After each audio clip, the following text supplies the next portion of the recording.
এর ধরে আমি আপনাদেরকে দেখাবো যে এতক্ষণ আমরা যে সমস্ত কমান্ড ডাটা মেনু যে সমস্ত কমান্ড আমরা দেখলাম, শর্ট, ফিল্টার বা ভ্যালিডেশন, এই সমস্ত কমান্ডগুলো 2007 প্ল্যাটফর্মে এগুলো আমরা কীভাবে করব সেটি আমি আপনাদেরকে এখন দেখাচ্ছি।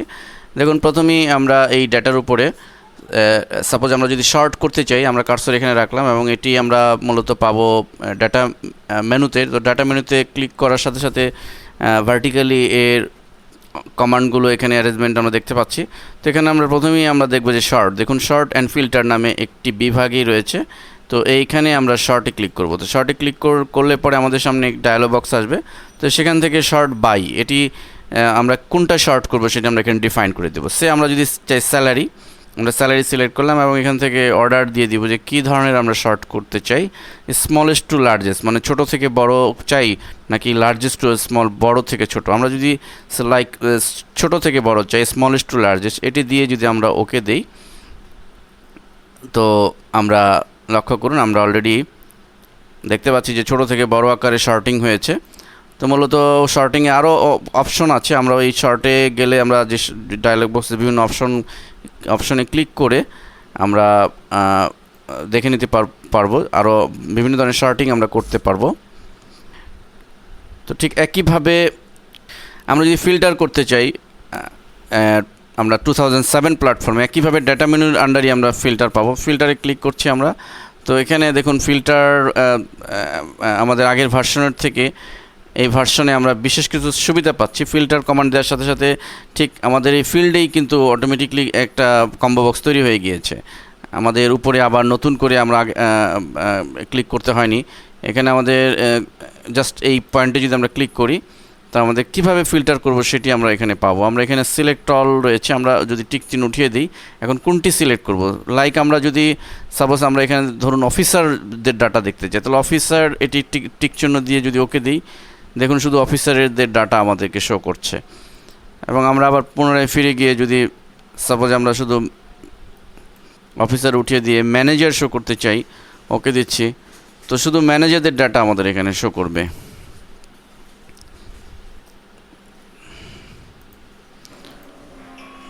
এবং আমরা ফিল্টার রিমুভ করার জন্য আমরা এই ফিল্টার যে বাটনটি রয়েছে এখানে আরেকবার ক্লিক করলে আমাদের ফিল্টার রিমুভ হয়ে যাবে।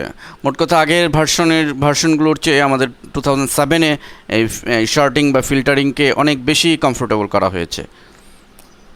ঠিক একইভাবে আমরা যদি সাবটোটালের কমান্ডকে আমরা দেখেছি, এটি যদি করতে চাই, আমরা এটিও আমরা ডাটা মেনুতে পাবো। আমরা দেখুন সাবটোটাল, আমরা এখানে ক্লিক করার সাথে সাথে অলরেডি সাবটোটালের মেনু চলে এসছে এবং আমরা এখান থেকে আগের মতোই, অবশ্য সাবটোটালের ডায়লগ বক্স আগের মতোই, এখানে নতুন কিছু দেখানোর কিছু নেই। আমরা জাস্ট ওকে দিলে আগের মতোই সাবটোটাল ক্রিয়েট হবে, আমরা দেখতে পাচ্ছি।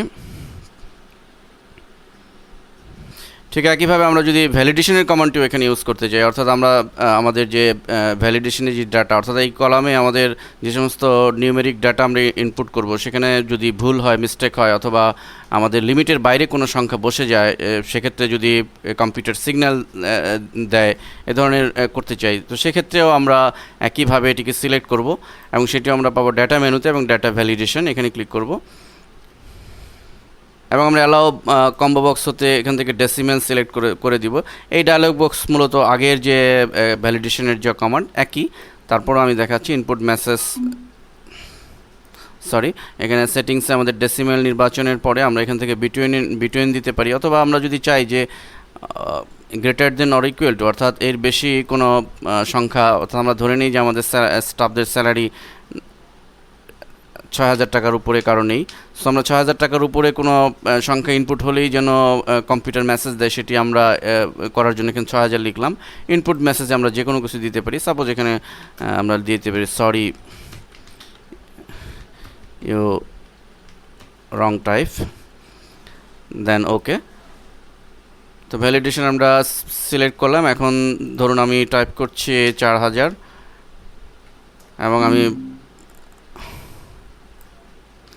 তো আমরা ৬,০০০ টাকার রেঞ্জ দিয়েছিলাম। তো আমরা এখন যদি ৭,০০০ টাকা দিই, এখানে দেখুন ৭,০০০ টাকা দেওয়ার সাথে সাথে সে ধরছে না, কিন্তু ৬,০০০ টাকার নিচে যদি কোনো ভ্যালু আমরা দিই, দেখুন আমি ৫,০০০ দিচ্ছি, সে অলরেডি কিন্তু মেসেজ দিয়েছে। তো এভাবে আমরা ভ্যালিডেশন কমান্ডকে ইউজ করতে পারি 2007 প্ল্যাটফর্মেও। তো মোট কথা আমাদের অফিস 97 এক্সপি চেয়ে 2007কে অনেক বেশি কমফোর্টেবল করা হয়েছে কাজ করার জন্য। তো আমরা জাস্ট একটু অ্যাপিয়ারেন্স বা গেটারটি একটু চেঞ্জ করা হয়েছে। এছাড়াও এর অন্যান্য যে সমস্ত কমান্ড আছে আপনারা একটু ভালো করে ফলো করে দেখলেই বুঝতে পারবেন, তেমন ডিফিকাল্ট কিছু নয়।